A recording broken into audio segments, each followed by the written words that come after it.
오늘 아침 전북권 주요 뉴스입니다. 조국 법무부 장관의 사태로 분열된 국론이 수습되고 검찰개혁 등 산적한 국정과제가 제대로 추진될지 관심을 모으고 있습니다. 국토정보공사 사장의 관용차 운전기사에 대한 갑질 행태가 국정감사에서 질타를 받았습니다. 농민수당과 관련한 주민청구 조례가 처음으로 도의회에 제출돼 통과 여부가 주목됩니다. 전라북도는 대체로 맑은 가운데 아침 기온이 더 떨어져 일교차 큰 날씨를 이어가겠습니다. 여러분 안녕하십니까? 전주 MBC 뉴스투데이입니다. 네, 조국 장관의 급작스러운 사퇴 소식에 도민들이 특히 충격을 받은 모습입니다. 다른 지역보다 조국 장관 지키기의 요구가 높았던 터라 더욱 아쉬워하면서도 검찰 개혁에는 한뜻이었습니다. 박연성 기자가 도민들의 목소리를 직접 들어봤습니다. 검찰개혁안을 발표한 조국 법무부 장관의 전격적인 사퇴 발표. 대합실에서 기차를 기다리던 시민들의 시선은 일제히 TV로 쏠렸습니다. 문재인 정부와 조국 장관의 많은 지지를 보내온 만큼 쉽게 납득할 수 없다는 반응이었습니다. 아쉬움이 많죠. 너무너무 많습니다. 어떤 인간적인 면으로 안타깝다라는 말씀밖에 드릴 수가 없어요.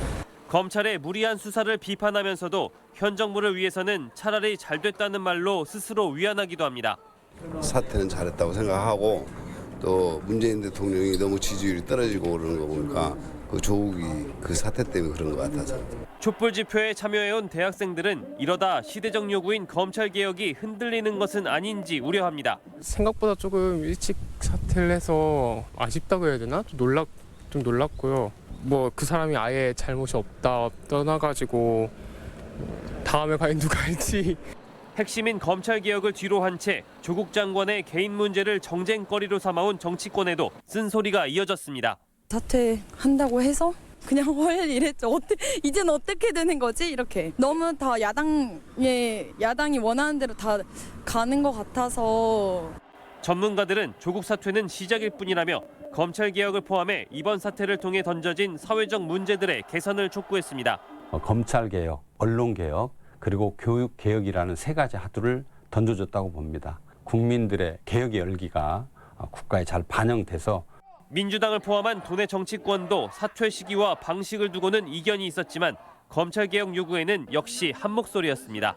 MBC 뉴스 박연선입니다. 최근 1급 발암물질 논란을 불러온 페놀폼 단열재가 도내 신축 중인 학교에 사용돼 처리 결과가 주목됩니다.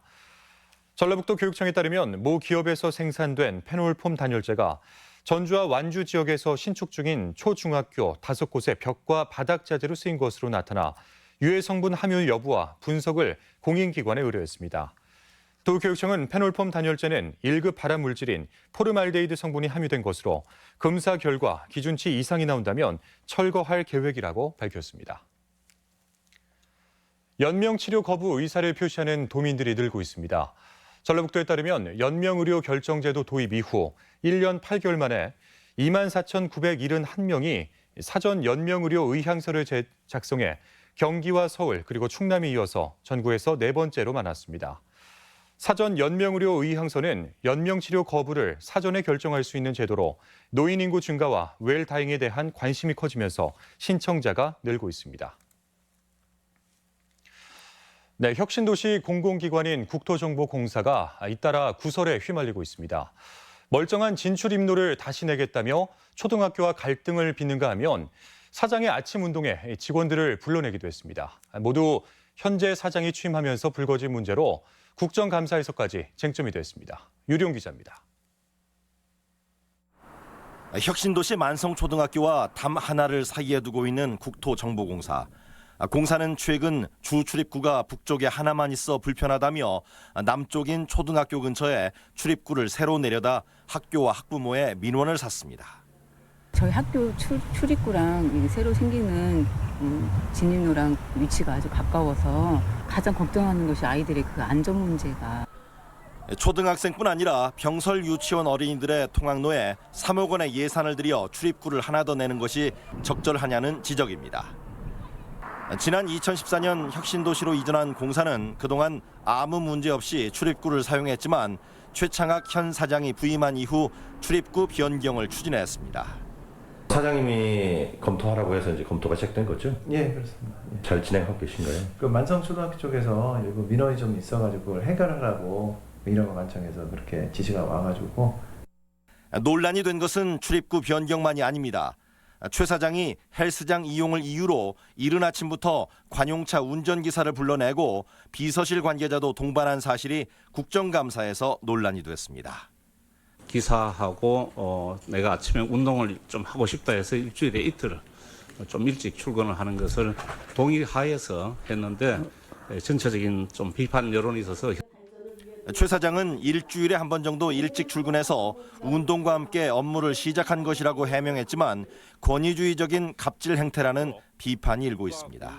MBC 뉴스 유리용입니다.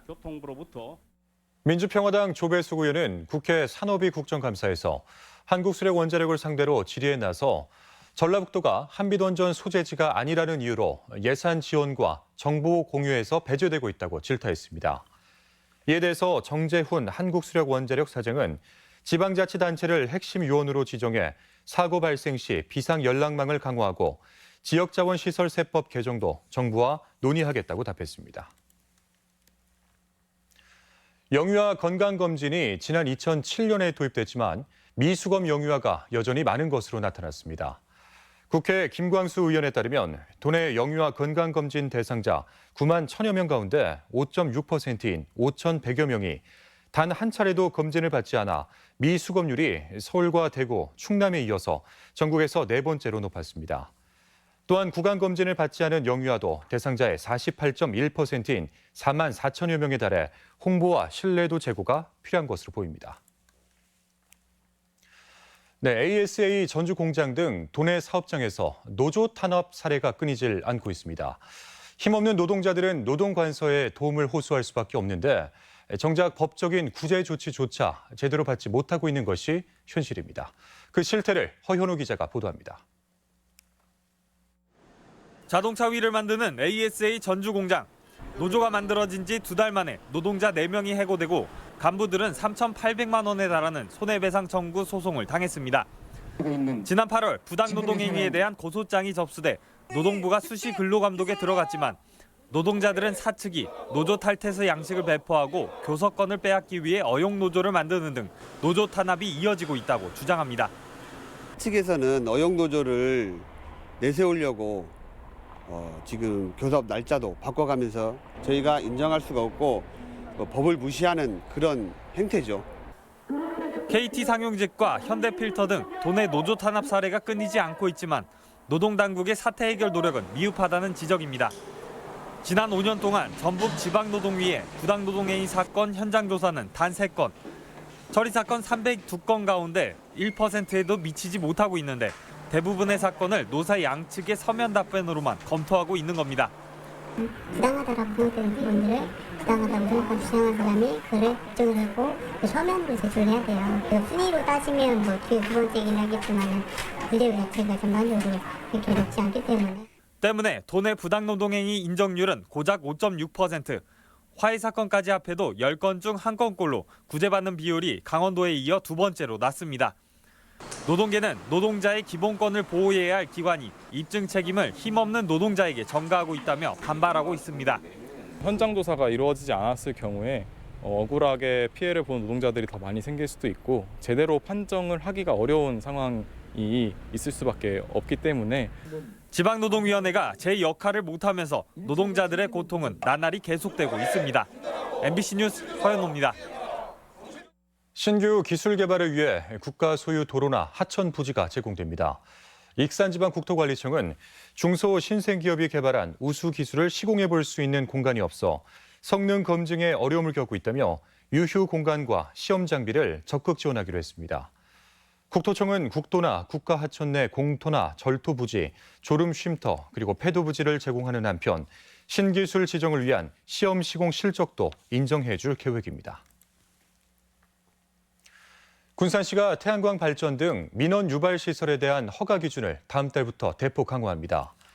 개정된 조례에 따르면 태양광 발전 시설은 주요 도로와 주거 밀집 지역에서 150m, 공공시설과 문화재 부지 경계선으로부터는 500m 안에 설치할 수 없게 됩니다.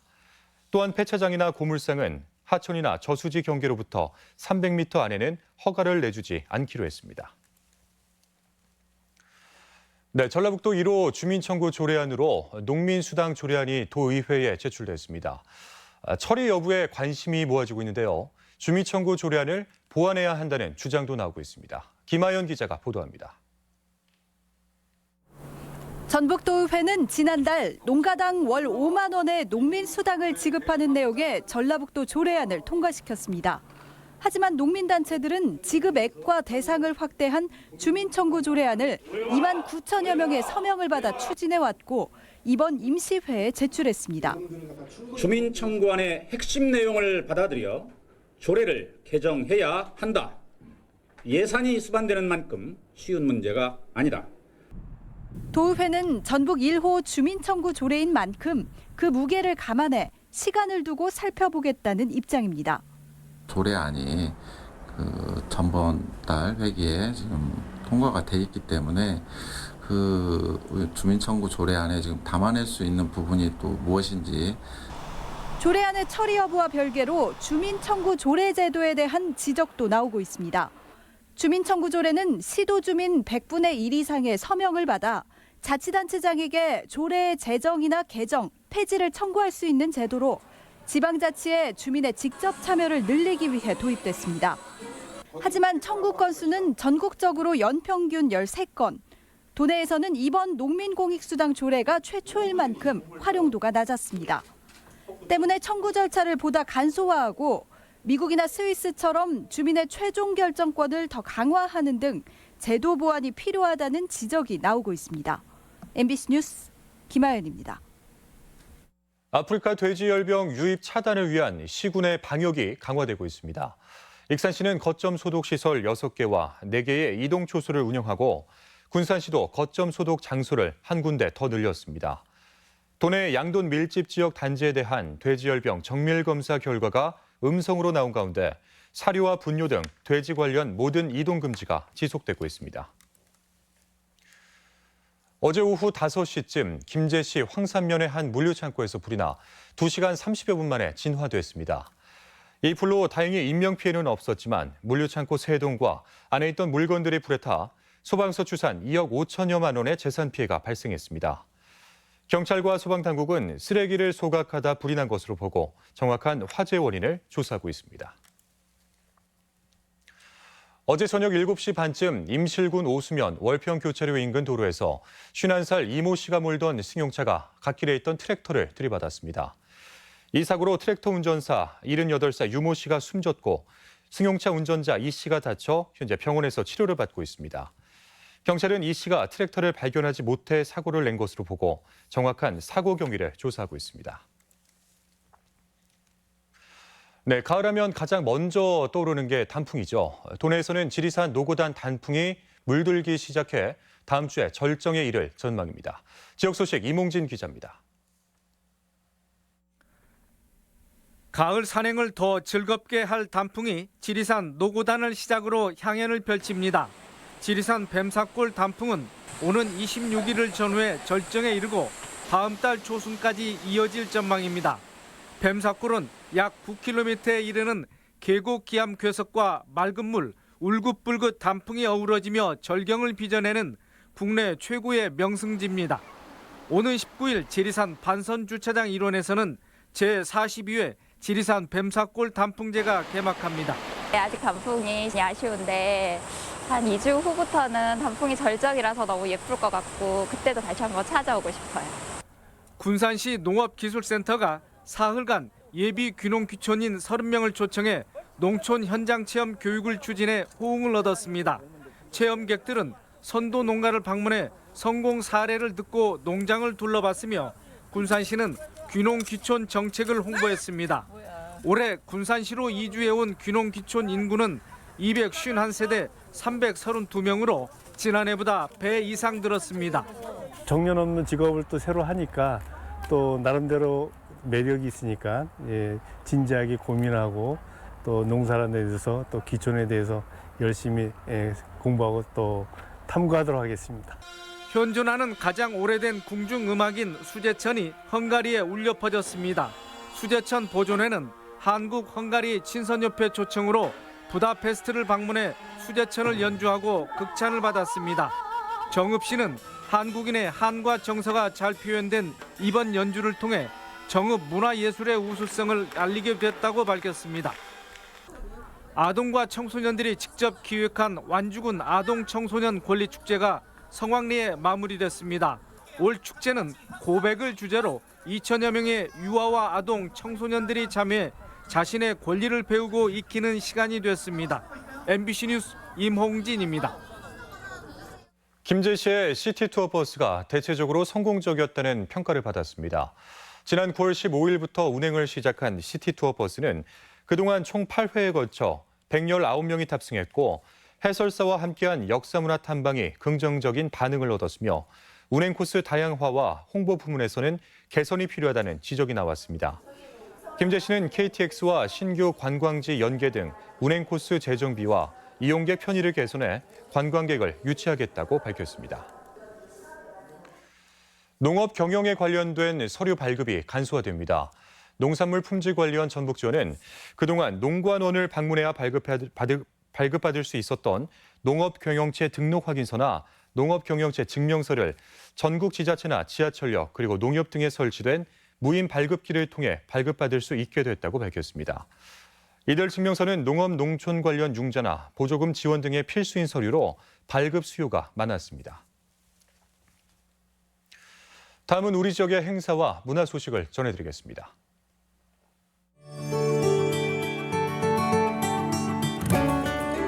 군산 시민과 함께하는 세상을 아름답게 하는 음악회가 오늘 군산 예술의 전당에서 열립니다. 전주문화재단 팔복예술공장은 오늘부터 창작 스튜디오 입주작가 릴레이 전시를 갖습니다. 군산 근대역사박물관은 오늘부터 시민 열린 갤러리에서 최영숙 서양화가의 작품을 선보입니다. 소화기로 만든 펭귄, 전구로 만든 파리 등 상상력으로 만든 예술작품이 오늘부터 11월 1일까지 김제문화예술회관에서 전시됩니다. 제17회 고창예술제가 오늘 고창문화의 전당에서 펼쳐집니다.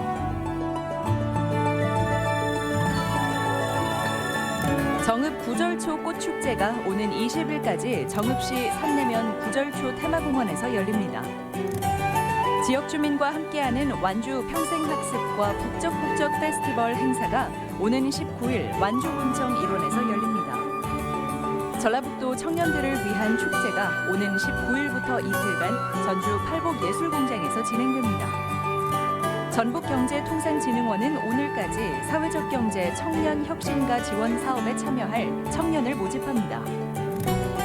한국장애인 고용공단 전주 맞춤훈련센터에서는 장애인 공공 일자리를 마련하기 위해 네일케어 맞춤훈련생을 모집합니다.